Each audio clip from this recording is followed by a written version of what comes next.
Assalamualaikum warahmatullahi wabarakatuh. Nama saya Muhammad Abed Al-Jabir Ednat dari kelas SA2B, Program Studi Sosiologi Agama. Jadi kami di sini akan mempresentasikan makalah kami yang berjudul Psikologi Sosial. Saya sebagai pembuka atau moderator dan teman-teman saya akan melanjutkannya nanti. Saya akan membahas poin A, yaitu pengertian psikologi sosial. Secara garis besar, psikologi sosial itu adalah cabang ilmu psikologi yang membahas tentang perilaku manusia dalam segi sosial budayanya. Psikologi sosial adalah studi yang mempelajari tentang hubungan manusia dengan manusia lainnya atau kelompok. Psikologi sosial merupakan suatu ilmu yang membicarakan tentang dan membahas mengenai tingkah laku individu terhadap lingkungan dan sosial budayanya. Dan juga psikologi sosial adalah ilmu yang mempelajari tentang perilaku individu dalam konteks sosial budaya yang juga menekankan pada perilaku sosial manusia. Saya kira itu ulasan singkat tentang psikologi sosial, dan poin B akan dilanjutkan oleh teman kelompok saya. Sekian, terima kasih. Assalamualaikum warahmatullahi wabarakatuh. Perkenalkan, nama saya Didi Zulkifli. Saya akan melanjutkan poin B, yaitu tentang sejarah singkat psikologi sosial. Banyak kalangan yang menganggap bahwa Wilhelm Wundt sebagai pendiri psikologi yang mempunyai kedudukan penting dalam perkembangan psikologi sosial. Awalnya pun hanya mengusulkan dua cabang psikologi, yaitu psikologi fisiologis dan psikologi rakyat atau disebut psikologi sosial. Pandangan Wundt terhadap psikologi lebih bersifat kognitif, yang memiliki konsep bahwa psikologi adalah ilmu pikiran. Namun, beberapa tahun kemudian, Floyd Henry Alford mengajukan teori yang berbeda.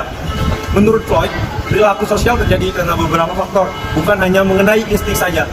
Menurut Floyd, perkembangan suatu ilmu tidak dapat dilepaskan dari konteks sosial politik yang sedang terjadi. Saat Perang Dunia selesai, perhatian psikologi lebih mengarah ke proses individual. Dari sinilah psikologi sosial mulai mempelajari mengenai interaksi sosial. Mungkin itu saja dari saya. Assalamualaikum warahmatullahi wabarakatuh. Bismillahirrahmanirrahim. Assalamualaikum warahmatullahi wabarakatuh. Perkenalkan, nama saya Tania Sabrina Lalayana. Saya akan melanjutkan poin C, yaitu ruang lingkup psikologi sosial. Menurut Myers, ada 3 ruang lingkup psikologi sosial, yaitu 1. Pikiran sosial, yaitu meliputi bagaimana individu memahami diri sendiri dan orang lain, apa yang ia yakini, penilaian yang dibuat oleh individu, dan sikap yang dimiliki oleh individu. 2.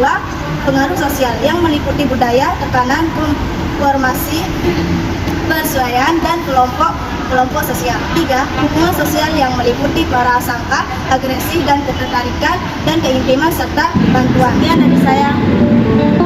Program psikologi sosial.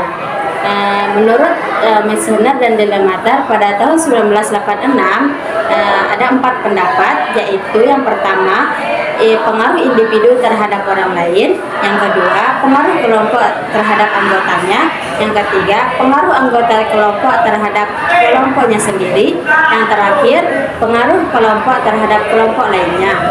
Dan yang kedua, yaitu menurut Sarlito DKK pada tahun 2009, yaitu tentang psikologi sosial mempelajari tentang perilaku manusia, bukan hewan, karena hewan tidak memiliki perilaku seperti manusia, misalnya bahasa, norma, dan sebagainya. Dan perilaku itu harus yang terstruktur dan teramati. Apabila tidak terstruktur dan tidak teramati, maka tetap harus terstruktur dan dihubungkan, tetap terstruktur dan disimpulkan oleh kasat mata. Dan yang terakhir, psikologi sosial, ya, yang menghubungkan aspek-aspek psikologi dan perilaku sosial diproses dan terstruktur kognitif secara mendasar. Sekian dan terima kasih. Assalamualaikum warahmatullahi wabarakatuh. Perkenalkan, nama saya Ikan Sumawanti Alam. Saya akan melanjutkan poin D tentang hubungan psikologi sosial dengan sosial lainnya. Search Monovisi merupakan seorang psikologi sosial menyatakan bahwa psikologi sosial merupakan jembatan cabang-cabang ilmu sosial lainnya. Sebab psikologi sosial mengakui pentingnya memandang individu dengan sistem sosial secara luas, dan karena itu menarik ke dalamnya ilmu sosial, politik, ilmu sosial, politik, ilmu politik, antropologi, dan ekonomi. Selain itu, psikologi sosial juga psikologi sosial memiliki perspektif dalam memahami relevansi dari internal dari aktivitas manusia terhadap perilaku sosial. Namun perlu dicatat, psikologi sosial memiliki ciri khas yaitu memfokuskan diri terhadap individu daripada kelompok atau unit. Sekian dari saya. Wassalamualaikum warahmatullahi wabarakatuh.